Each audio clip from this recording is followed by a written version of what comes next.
Vamos a comenzar este curso de capacitación en línea con un capítulo introductorio para aquellos de ustedes que no hayan tomado un curso sobre mercados e instituciones financieras. En este capítulo se discute lo siguiente. Número uno, el rol de los mercados financieros. Número dos, el concepto de intermediación financiera. Número tres, la estructura de los mercados financieros desde el punto de vista de los mercados de renta fija y variable. Número cuatro, la diferencia que hay entre los mercados primarios y secundarios. Número 5, un análisis sobre las estructuras de vencimiento de los activos financieros. Y concluimos con un resumen de los mercados de instrumentos derivados.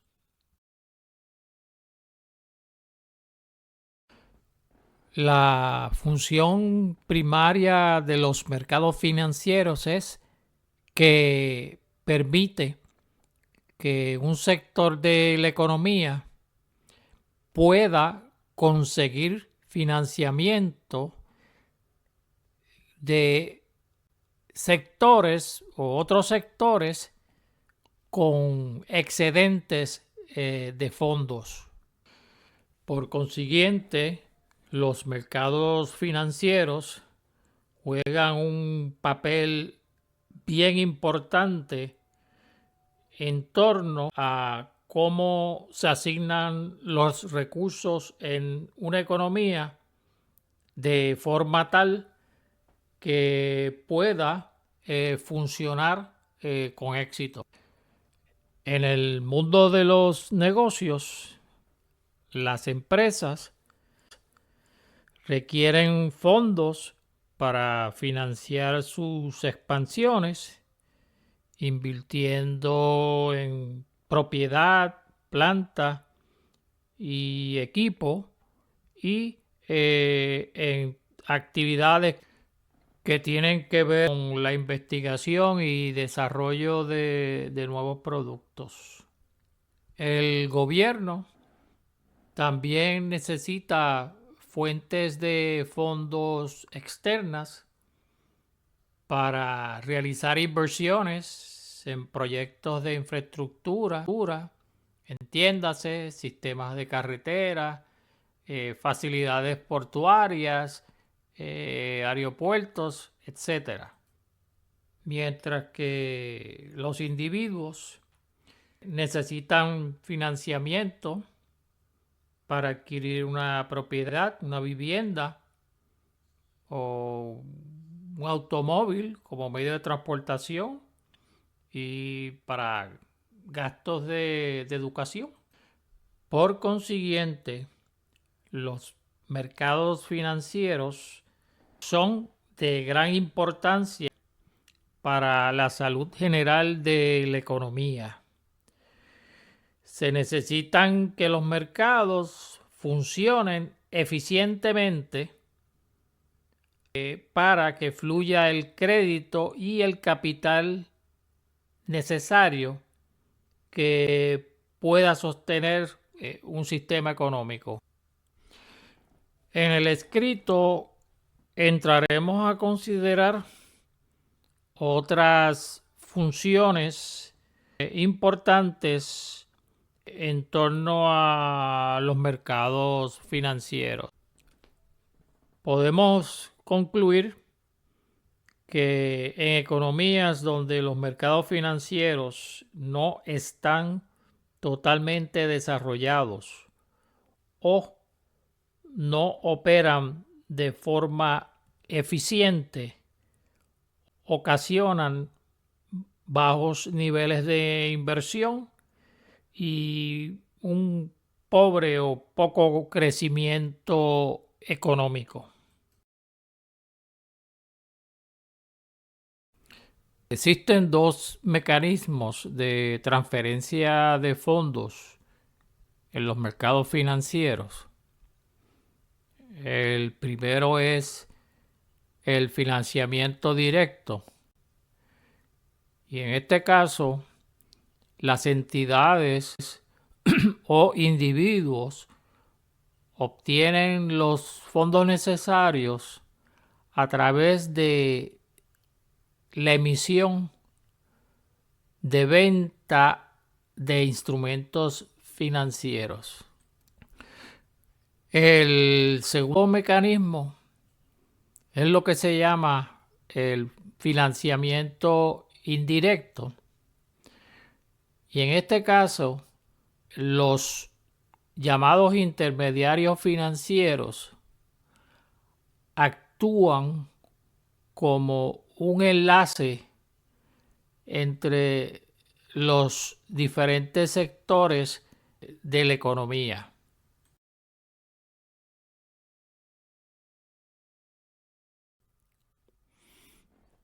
Esta laminilla nos presenta de forma esquemática los dos mecanismos de transferencia de fondos.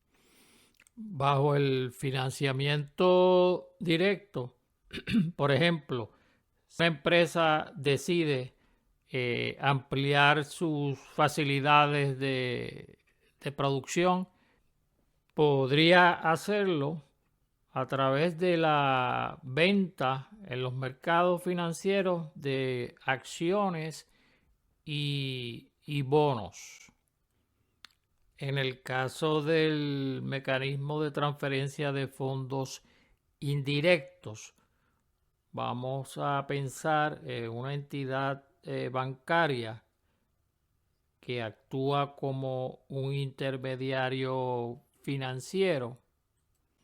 Y en este caso, como entidad bancaria, necesita fondos para poder financiar su actividad prestataria. Y como es una entidad depositaria, los fondos para financiar esa actividad prestataria provienen principalmente de los depósitos de sus clientes. Desde este punto de vista, los depositantes están financiando actividad prestataria, pero de una forma indirecta, en donde el banco actúa como un enlace, como un intermediario entre los depositantes y los deudores. Otro tipo de intermediario financiero sería una compañía de fondos mutuos en donde facilita que el público pueda invertir en bonos y acciones de una forma indirecta. ¿Cómo funciona este mecanismo? Pues bien, el inversor, en vez de comprar directamente bonos y acciones en los mercados, adquiere una participación, un instrumento, ¿no?, en estas compañías de fondos mutuos, y con los fondos provenientes de esas ventas de participación, el fondo mutuo es el que se encarga de invertir en bonos y acciones. En el capítulo 1 mostramos otros tipos de intermediación financiera y cómo llevan a cabo su labor de intermediación.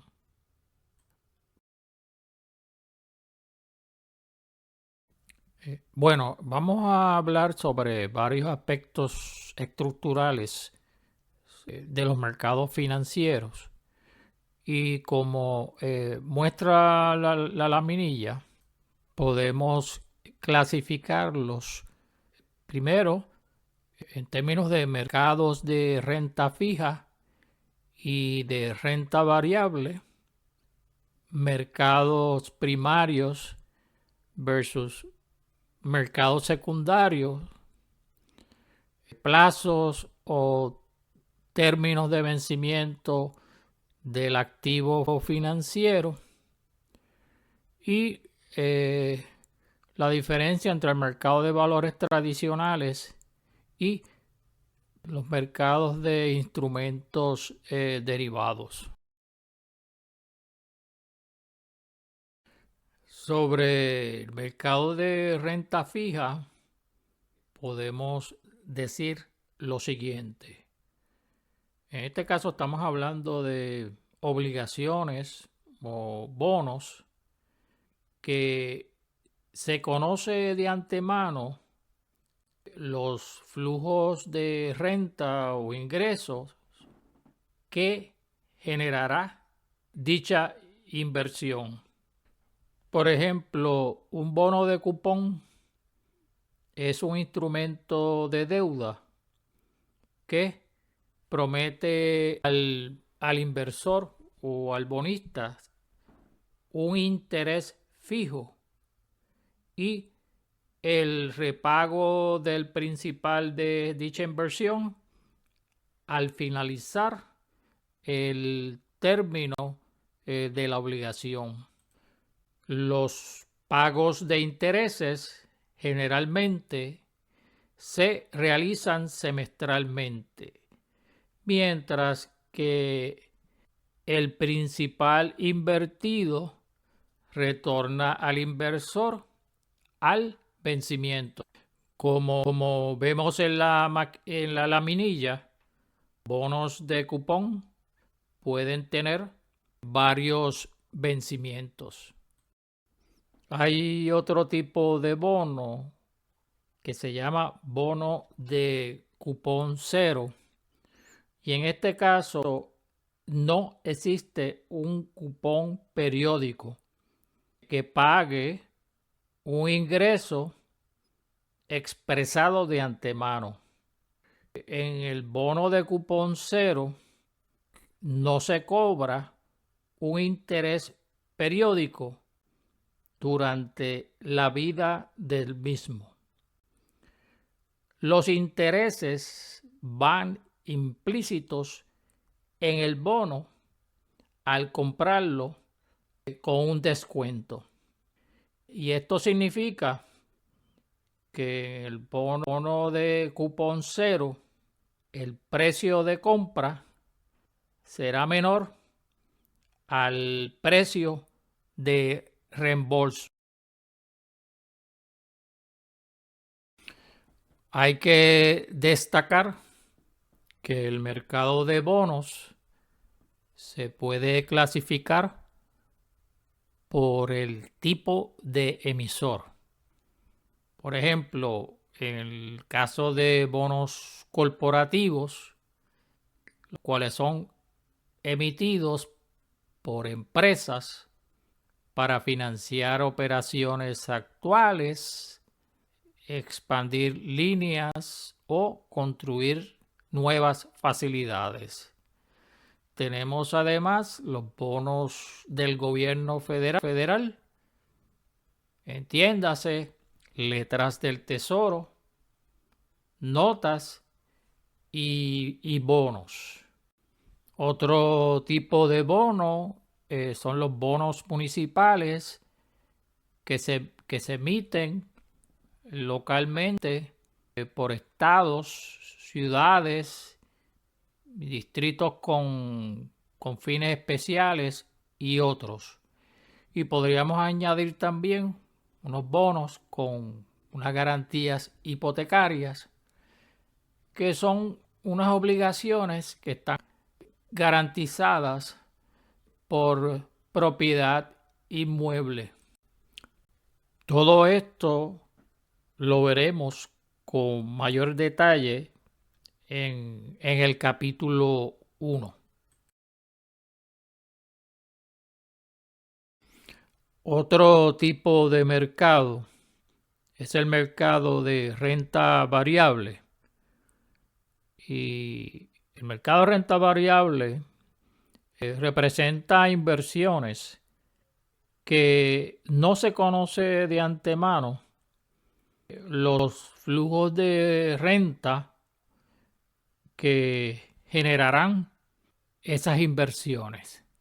Como indica la laminilla, existen muchos activos de renta variable y entre los más importantes se encuentran el mercado de materia prima, divisas, acciones e índices bursátiles.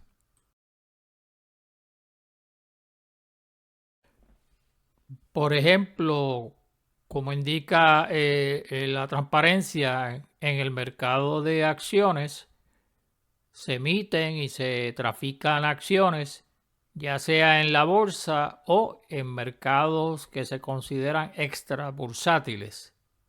Y este mercado permite a las empresas acceso al capital y a los inversionistas les brinda una porción de propiedad en una empresa. ¿Con qué propósito? Pues bien, con el potencial de obtener ganancias en función al desempeño futuro de esa empresa. Hay dos tipos básicos de acciones corporativas. Están las acciones comunes y las acciones preferenciales. Las acciones comunes son un instrumento que garantiza un interés residual en los activos de la empresa después de deducir todos sus pasivos. Para todos los efectos, constituyen el capital de propiedad de una empresa.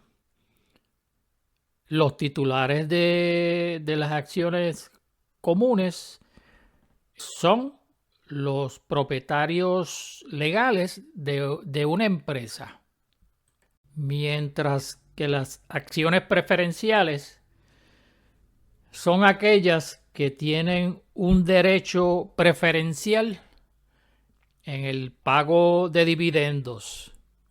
Se les paga a los accionistas un dividendo fijo antes de declarar cualquier dividendo a los accionistas comunes. Al comparar el mercado de deuda con el mercado bursátil, encontramos que, por ejemplo, el tamaño del mercado de bonos es mayor que el mercado de acciones. Según las estadísticas, la capitalización global de los mercados bursátiles para el año 2019 alcanzó los 90 trillones de dólares. En los Estados Unidos, la capitalización de los mercados de acciones ronda en los 29 trillones de dólares. Mientras que en el mercado de deuda, la deuda global a finales del 2019 se estima en unos 255.30 trillones de dólares. En los Estados Unidos, la deuda total que incluye pública y privada en el 2019 asciende a o ascendía a 46.7 trillones de dólares. Ahora bien, la pregunta que podríamos hacer es ¿a qué se debe que el tamaño del mercado de bonos resulte ser mayor que el mercado de acciones? Y esto se podría contestar de la siguiente forma. Número 1. Las acciones las emiten exclusivamente las corporaciones, mientras que los bonos lo emiten las corporaciones y además el sector público. Número 2. El Tesoro de los Estados Unidos es el emisor de bonos más grande en todo el planeta. Y otro aspecto que abona a esta desigualdad en torno al tamaño ha sido de que el mercado de bonos ha experimentado muchas innovaciones que resulta muy atractivo dicho mercado para muchos inversores.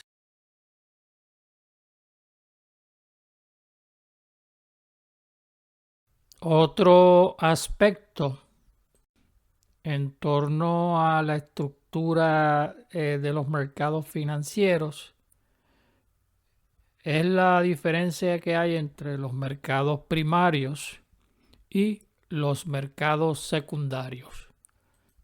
En los mercados primarios es donde se efectúa la venta al público de activos o instrumentos financieros que han sido recién emitidos y que se le ofrecen a los inversores por primera vez, o sea, entiéndase, de nueva creación.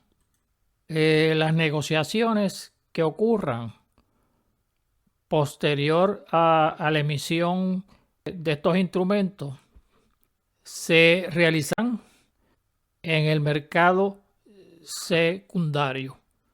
Ahí es en ese mercado donde se negocian títulos ya emitidos y en circulación.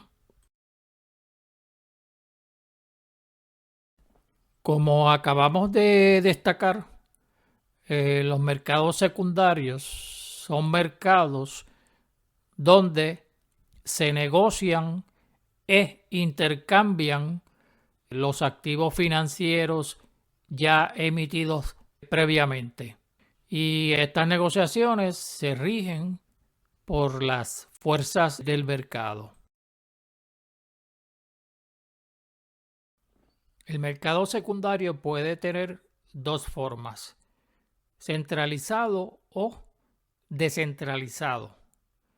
En el centralizado, todas las órdenes de compra y venta fluyen a un lugar específico. Además, los precios cotizados de los diversos valores listados representan el único precio disponible para los inversionistas. Un buen ejemplo es la Bolsa de Valores de Nueva York.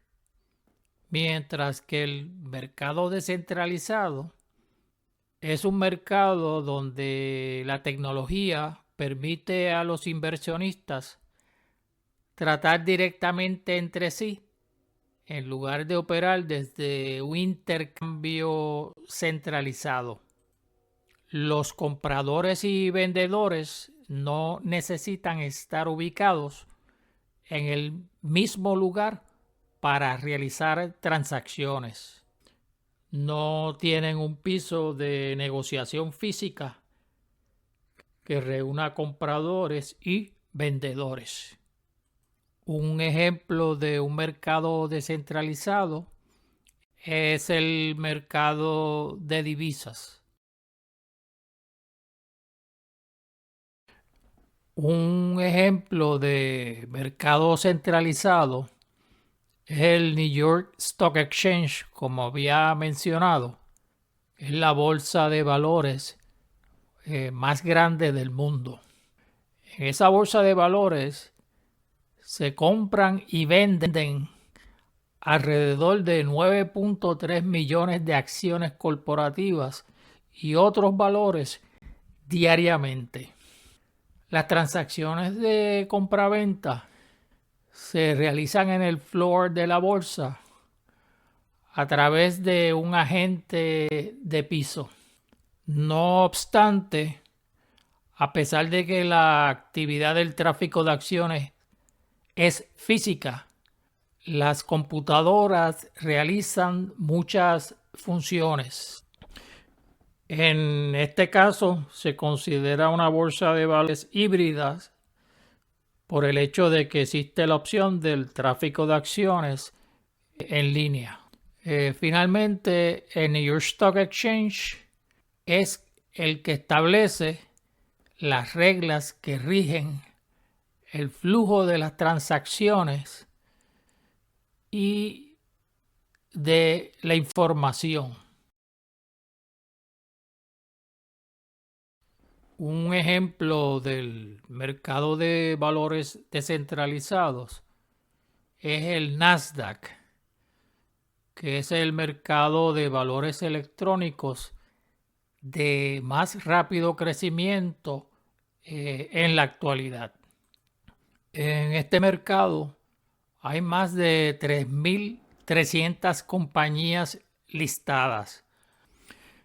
Se realizan aproximadamente 1.800 millones de transacciones diarias. Se caracteriza como un intercambio electrónico que no tiene piso comercial y todas sus transacciones se realizan a través de computadoras y un sistema de telecomunicación. Además, el tráfico de acciones es a través de distribuidores. Los corredores compran y venden acciones a través de un creador de mercado en lugar de uno al otro.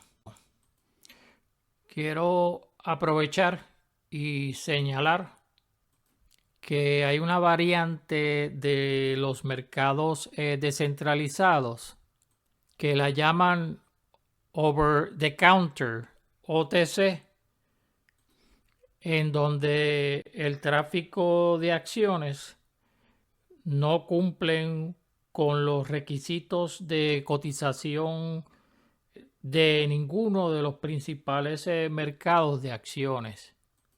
En otro de los capítulos de este curso se analizará esto con mayor detalle.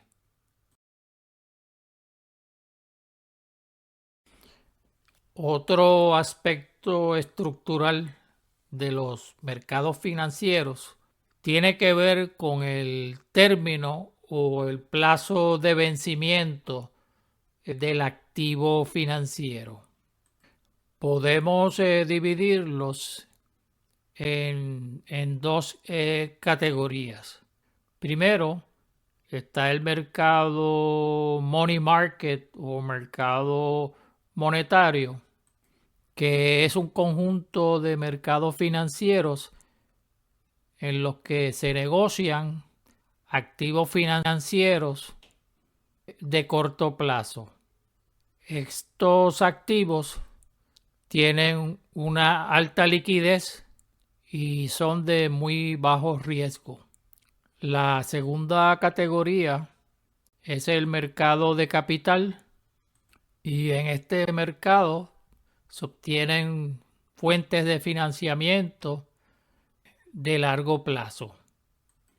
Bajo este mercado están las acciones y los bonos.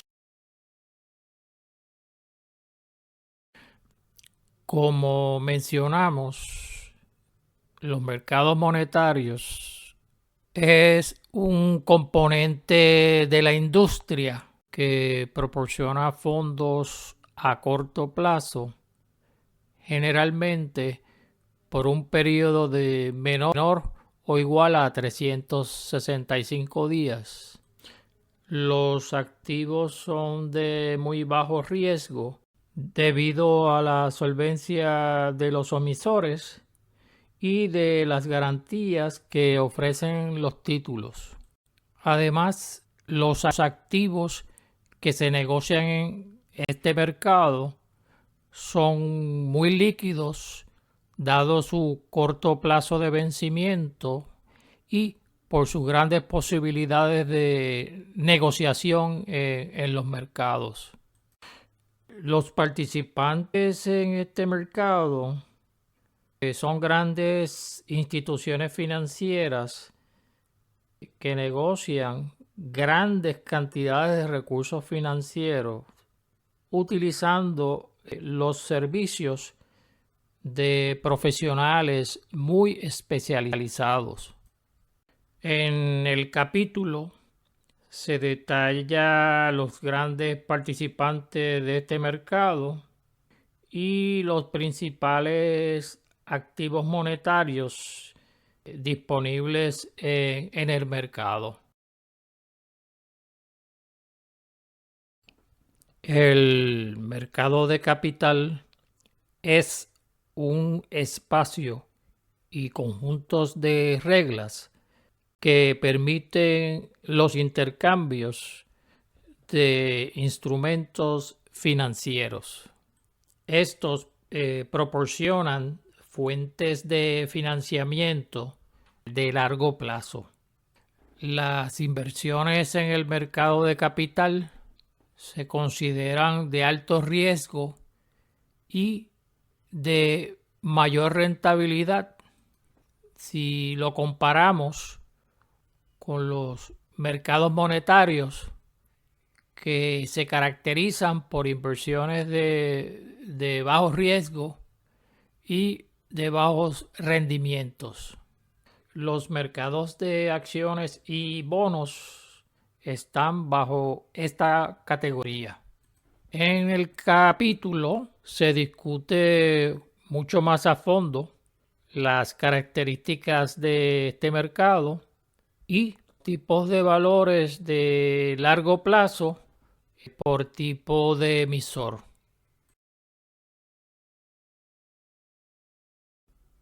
Esta laminilla es una representación visual en torno a la interrelación de los mercados financieros. En el mercado primario se emiten instrumentos de renta fija o instrumentos de renta variable. Y en el mercado secundario es donde se negocian los valores, ya sea en los mercados centralizados o en los mercados descentralizados. Esta es otra representación visual sobre los instrumentos financieros y sus mercados correspondientes. En el caso del mercado Money Market se muestra varios de los instrumentos que se negocian en ese mercado. Y de igual forma aparecen los valores asociados al mercado de capital. Bueno, en cuanto al mercado de instrumentos derivados, podemos indicar que en términos generales, los derivados financieros están vinculados a un instrumento o indicador financiero en particular o a un bien básico. y que a través de los cuales se puede negociar riesgos financieros específicos. Además, las transacciones en derivados financieros deben tratarse como transacciones separadas y no como parte integral del valor de las transacciones subyacentes a las que pueda vincularse. Hay 4 tipos básicos de derivados. Están los contratos forward, están los contratos futuros, también están los contratos de opciones y los llamados swaps. Cada uno de ellos se describen en el capítulo siguiente.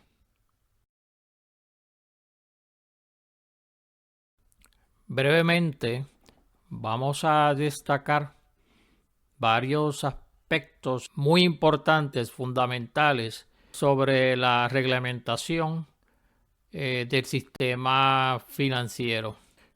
Queremos comenzar destacando que el sistema financiero es el sector más reglamentado en la economía de los Estados Unidos.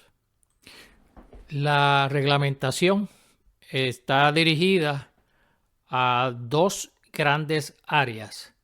Número 1, permitir que fluya toda la información necesaria a los fines que los inversionistas estén debidamente informados. Número 2, para mantener o preservar la solidez económica del sistema financiero. Partimos de la premisa que existen imperfecciones en la información que fluye en los mercados financieros, que no necesariamente puede ser adecuada y confiable. Entonces surge la pregunta de cómo la reglamentación puede mejorar el flujo de información para que sea adecuado y confiable.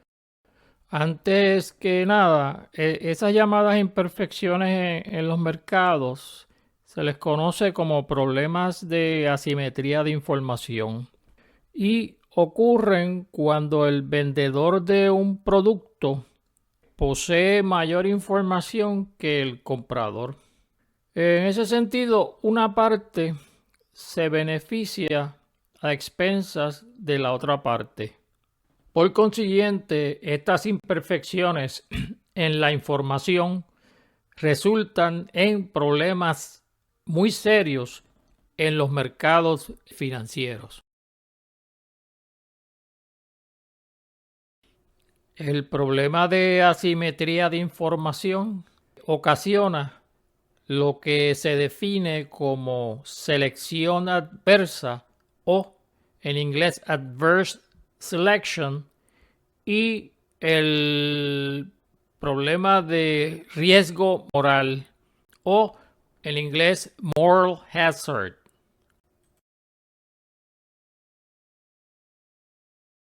La selección adversa ocurre cuando una de las partes en una transacción no tiene la información necesaria para poder distinguir las características negativas de su contraparte. Esta desventaja es aprovechada por la parte más informada, la que estará dispuesta para todos los efectos a completar una operación precisamente cuando es menos ventajoso para su contraparte, la que es la menos informada. Por consiguiente, la selección adversa ocurre en mercados con información asimétrica, en donde una de las partes no cuenta con toda la información acerca del agente con el que está negociando. Ante el riesgo de selección adversa, la parte menos informada puede estar renuente a realizar transacciones. En consecuencia, los mercados funcionarán de manera ineficiente. Uno de los ejemplos más conocidos de selección adversa ocurre en el mercado de seguros de salud. Por el hecho que la compañía de seguros no tiene información completa acerca del riesgo de cada individuo. Los individuos, por su parte, conocen mejor su riesgo, ya que saben y controlan su conducta. Por ejemplo, hábitos de fumar, hacer ejercicios, alimentación, etc. Ante ese hecho, si la compañía ofrece un seguro basado en el riesgo promedio, pronto verá que los individuos con mayor riesgo, entiéndase con mayor probabilidad de servicios médicos, hospitalizaciones, muertes, etcétera, serán los más interesados en adquirir el seguro. En cambio, los individuos con menor riesgo encontrarán que el precio del seguro es demasiado alto.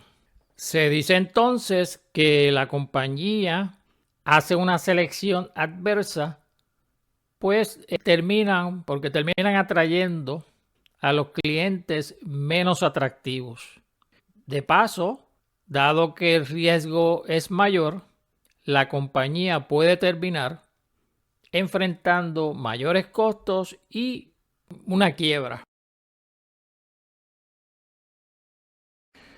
Mientras que el riesgo moral se define cuando las acciones de una persona repercuten negativamente en otras personas, siendo el primero el único que tiene toda la información y sobre las consecuencias.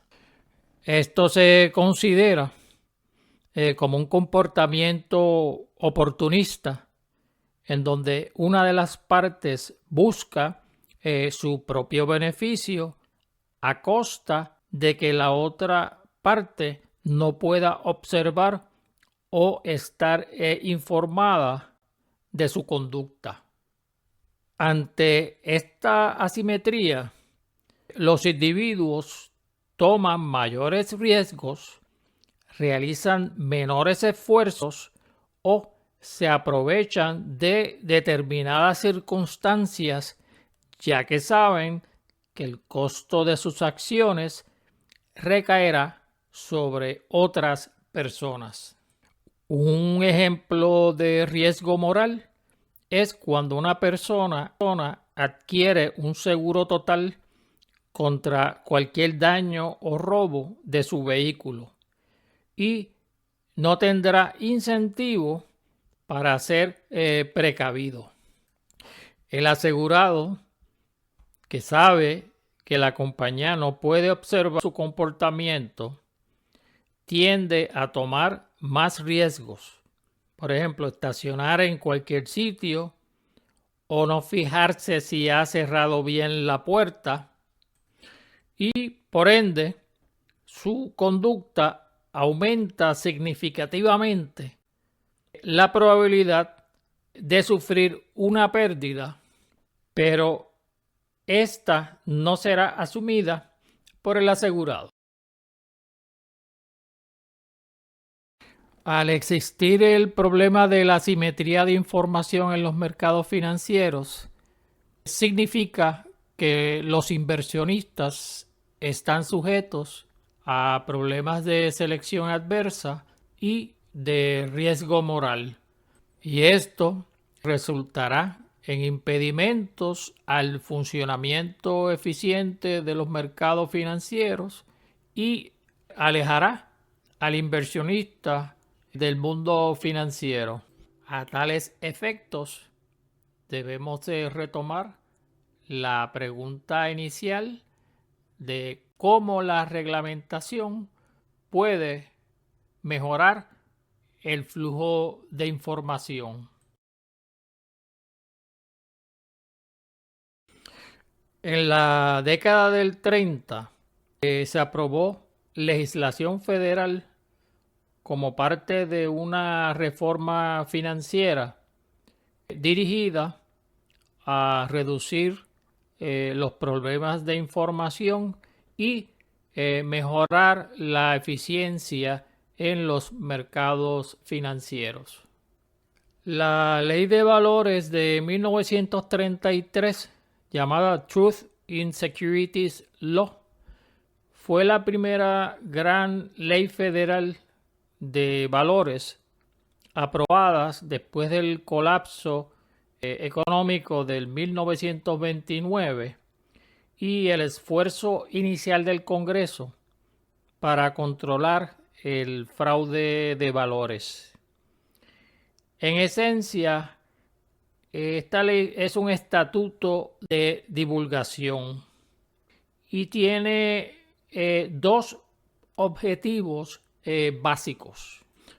Número uno es requerir que los inversores tengan acceso a la información financiera sobre los valores que se ofrecen para la venta pública.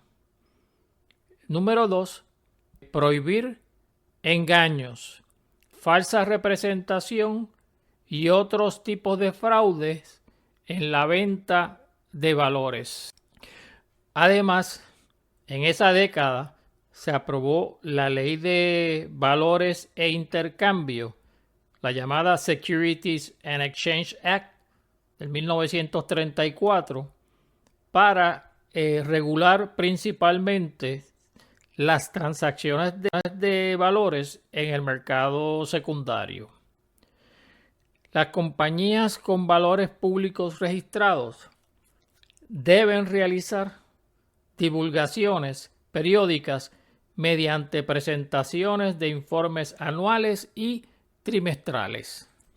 En adición, en el 1934 se crea la Comisión de Bolsa y Valores de los Estados Unidos, llamado Securities and Exchange Commission, como una agencia reguladora del gobierno federal independiente y responsable de proteger a los inversores, mantener el funcionamiento imparcial y ordenado de los mercados de valores y facilitar la formación de capital.